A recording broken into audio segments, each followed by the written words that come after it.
Hello दोस्तों, veterans नमस्कार। मैं दीवान सिंह। मैं बताना चाहूँगा आपको कि एडवोकेट कमल पाटनी जी लगातार अपने लेखों से हमें उन चीज़ों से अवगत करा रहे हैं जो कानूनी भी हैं और हमारे जीवन से संबंधित भी हैं। और आप अच्छी तरह पता है कि जब वो लिखते हैं बिल्कुल निर्भीक और स्पष्टवादी रूप से लिखते हैं। उनके और भी लेख काफ़ी पड़े हुए हैं, हम डालेंगे सबको यहाँ पे। और अब उन्होंने कहा है, उनका जो लेख है वो कहाँ शुरू होता है, न्याय मांगना सबसे बड़ी सज़ा क्यों बनता जा रहा है। दोस्तों, इसको बैंक पेंशनर से ज़्यादा कोई भी नहीं जानता है। मतलब न्याय हो ही नहीं रहा है और यह सज़ा है एक प्रकार की। गवाह डरता है, वकील महंगा है, जज की तारीख दूर है और न्याय मिलते मिलते ज़िंदगी गुजर जाती है। सारी की सारी चीज़ें ये बैंक पेंशनर्स पर लागू हो चुकी हैं।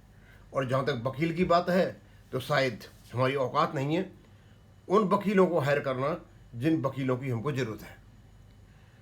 ये केवल एक भावनात्मक पंक्ति नहीं है, बल्कि देश के करोड़ों लोगों की पीड़ा का प्रतिबिंब है।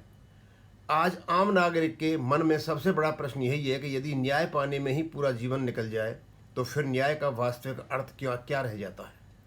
किसी भी लोकतंत्र की सबसे बड़ी ताकत उसकी न्याय व्यवस्था होती है। संविधान नागरिकों का समान अधिकार और न्याय का भरोसा देता है, लेकिन जब न्याय की प्रक्रिया अत्यधिक धीमी, महंगी और जटिल हो जाए तब आम व्यक्ति स्वयं को असहाय महसूस करने लगता है। ये बिल्कुल एक्यूरेटली बैंक पेंशनर्स पर लागू हो रहा है। न्याय में देरी सबसे बड़ा अन्याय।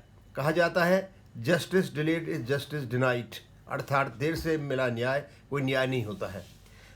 देश की अदालतों में लाखों नहीं करोड़ों मुकदमे लंबित हैं। कई मामलों में पीढ़ियां गुजर जाती हैं लेकिन निर्णय नहीं आता। पीड़ित व्यक्ति आर्थिक, मानसिक और सामाजिक रूप से टूट जाता है। कई बार तो निर्णय आने तक गवाह मर जाते हैं, पक्षकार बूढ़े हो जाते हैं और विवाद का मूल उद्देश्य ही समाप्त हो जाता है। मेरे ख्याल में ये जो परिस्थिति जिन्होंने ये वर्णन की है एडवोकेट पाटनी जी ने, वास्तव में बहुत दयनीय और दुर्दांत किस्म की ट्रेजेडी है। ये गवाह क्यों डरता है?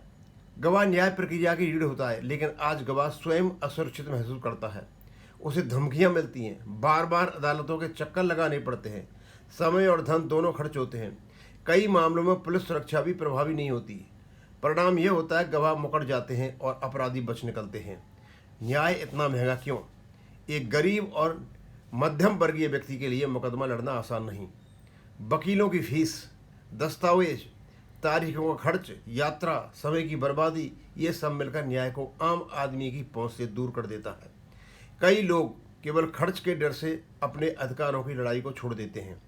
केवल अदालत ही जिम्मेदार नहीं, न्याय में देरी के पीछे केवल न्यायपाल का नहीं बल्कि पूरी प्रशासनिक व्यवस्था की कमजोरियां भी जिम्मेदार हैं।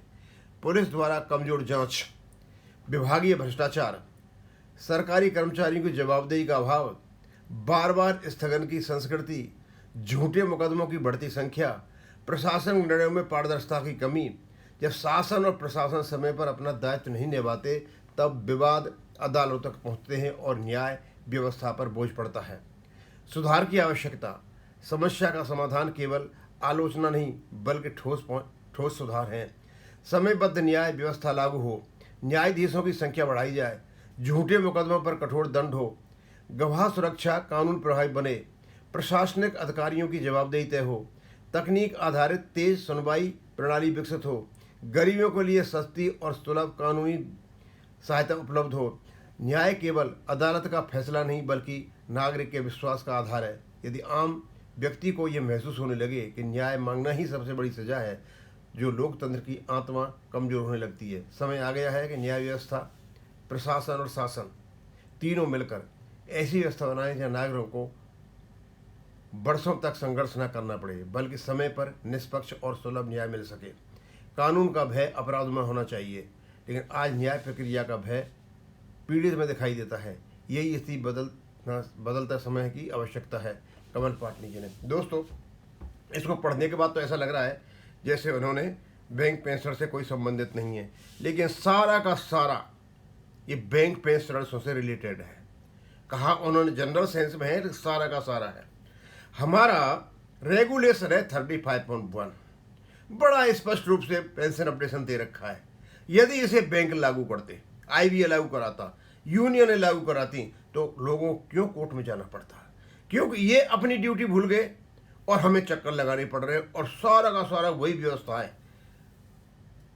लोग दुखी हैं, इंतजार में हैं, न्याय बहुत महंगा हो चुका है, और इसी प्रकार चल रहा है सारा, जैसे मतलब नॉर्मल जैसे मुकदमे चला करते हैं।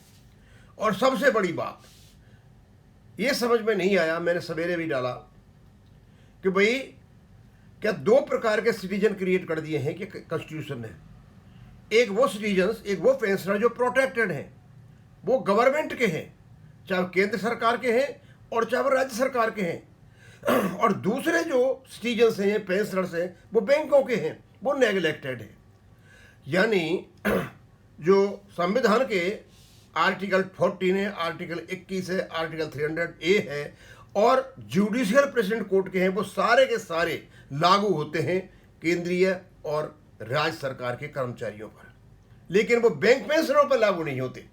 कॉन्स्टिट्यूशन एक है, और दो प्रकार के सिटीजन क्रिएट करके ये समस्या पैदा की है। और क्योंकि इनको इस प्रकार क्रिएट कर दिया है, दलाल किस्म के लोग जो आकर के बैठ गए हैं, चाहे वो आईबीएम है और चाहे वो यूनियंस में हैं, ये सारा का सारा जो खेल रचा जा रहा है, ये यूनियन और आईबीए दोनों मिलकर के रचते हैं। और इससे बैंक जो आपके स्टेट्स हैं, जो स्टेटरी बॉडीज हैं, आराम से पड़ी हुई हैं, और डीएफएस को कुछ नहीं करना है, क्योंकि वो तो गवर्नमेंट की सर्विस है, उनका तो पेंशन अपडेशन होगा, हमारा हो न हो इससे कोई लेना देना नहीं है। अब मैं यहीं ख़त्म करूँगा। थैंक यू, धन्यवाद।